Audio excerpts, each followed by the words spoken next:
அது மாதிரி அவனுடைய தாடு சிஸ்டத்தெல்லாம் அடிச்சிட்டாங்க நிறைய ஊர்களில். அது மாதிரி அவங்க நிறைய விமானங்களை நிறுத்தி வச்சிருப்பான்ல, விமானங்களை அடிச்சிட்டாங்க. இராணுவ வீரர்கள்லாம் அமெரிக்காவில் பெட்டி படுக்கெல்லாம் கட்டிக்கிட்டு கிளம்புற காட்சியெல்லாம் வந்துக்கிட்டு இருக்குது.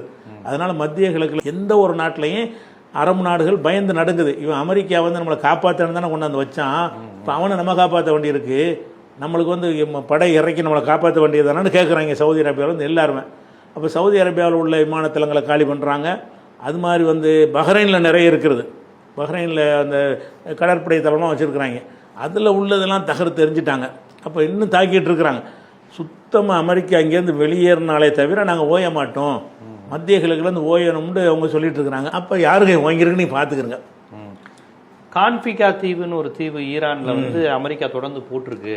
கார்க்கு தீவு, சாரி கான்பிகா தீவு நம்ம வெஸ்ட் பெங்கால்ல இருக்கு தீவுல தொடர்ச்சியா தாக்குதல் நடத்தியிருக்கு. ஈரானுக்கு இது பெரிய சேதம் அப்படின்னு அமெரிக்கா தரப்புல சொல்றாங்க. காமினி தலைக்கு இவ்வளவு கோடின்னு பணம் விலையெல்லாம் பேசி இருக்கிறாங்க. அப்படிங்கிறப்ப அமெரிக்கா ஸ்ட்ராங்கா இருக்குங்கிறத அவங்க திருப்பி சொல்றாங்க. அதாவது தீவுங்கிறது இருக்குல்ல, அது எங்க இருக்கு? ஈரான தானே அந்த தீவு? ஈரான்ல இருந்து ஒரு 25 கிலோமீட்டர் தொலைவில் இருக்கக்கூடிய ஒரு தீவு.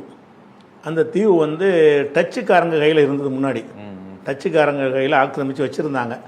அதை என்ன செஞ்சாங்கன்னு கேட்டால், அந்த மன்னர் ஷா இருந்தார்ல ஆட்சியில், ஷா இருக்கும்போது ஷாவுக்கு சப்போர்ட் அமெரிக்கா தான் இருந்தாங்க. அந்த அமெரிக்காவுடைய தயவோட அந்த 80க்கு முன்னாடி அந்த டச்சுக்காரங்களை விரட்டி விட்டு ஈரானை கைப்பற்றிக்கிட்டாங்க. சரி, அப்போ ஈரானுக்கு சொந்தமாகுது. எப்போன்னா அப்போ அமெரிக்காவுடைய முயற்சியில் தான் இங்கே இந்திய ஈரானுக்கு கிடைக்குது. ஓ சரி. டச்சுக்காரங்க தனியாக அதில் தேவாலயங்கள்லாம் கைப்பாவையாக இருக்கும்போது, அமெரிக்கா கைப்பாவையாக அந்த மன்னர் ஷா இருக்கும்போது அவங்க இராணுவ நடவடிக்கை எடுத்து என்ன செஞ்சாங்கன்னா, டச்சுக்காரனை விரட்டி அடிச்சுட்டு அதை ஈரான் சொந்தமாக்கிட்டாங்க. சொந்தமாக்கின பிறகு அந்த இடத்த என்ன செய்கிறாங்கன்னா, அந்த எண்ணெய்கள் ஏற்றுவதற்குரிய துறைமுகமாக அமைச்சுக்கிட்டாங்க. அது எதுவும் உற்பத்தியெல்லாம் செய்ய மாட்டாங்க. இங்கே உற்பத்தி ஆகிற எண்ணெயெல்லாம் அங்கே போயிடும். அங்கே தான் அந்த கப்பல் நிற்கி ஏற்றிக்கிட்டு உலகம் பூரா போகணும்ல, அந்த ஏற்றிக்கிட்டு போகக்கூடிய துறைமுகமாக அதை வச்சுருந்தாங்க. அந்த துறைமுகங்கிற வகையில் அதை பாதுகாக்கிறதுக்காக சில இராணுவ ஏற்பாடுகள் இருக்கும். அந்த தீவுடைய அளவு எடுத்துக்கிட்டிங்கன்னு சொன்னால் சும்மா ஒரு 12க்கு 8 கிலோமீட்டர் தான். 12 கிலோமீட்டர் அகலம், 8 கிலோமீட்டரு நீளம். இது எவ்வளோ இருக்குன்னு பாருங்கள். இதில் என்ன ஆயுதம் வச்சுருக்க முடியும்? சின்ன குட்டி தீவு. 12 கிலோமீட்டர்னா இங்கேருந்து தாம்பரம் பல்லாவரம் வரைக்கும் வருமா?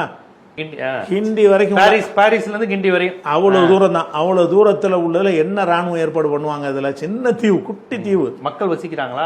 மக்கள்லாம் கிடையாது. ராணுவத்துக்கு மட்டும் மக்கள் நுழைய தடை செய்யப்பட்ட ராணுவ தளத்தை தாக்குனது பெரிய விஷயம் இல்லையா? அமெரிக்கா இல்ல ராணுவ தளத்துல இல்லைங்கிறேன். அது ராணுவ சொல்றான், ராணுவ தளத்தை தாக்கிட்டோம்னு. ராணுவ தளம் வைக்கிற அளவுக்கு பிரம்மாண்ட இடம் கிடையாது. இவன் வச்சுக்கிற யோகனை எல்லாம் கொண்டு வைக்கிறதுக்கு இது மாதிரி 100 தீவு வேணும். அப்ப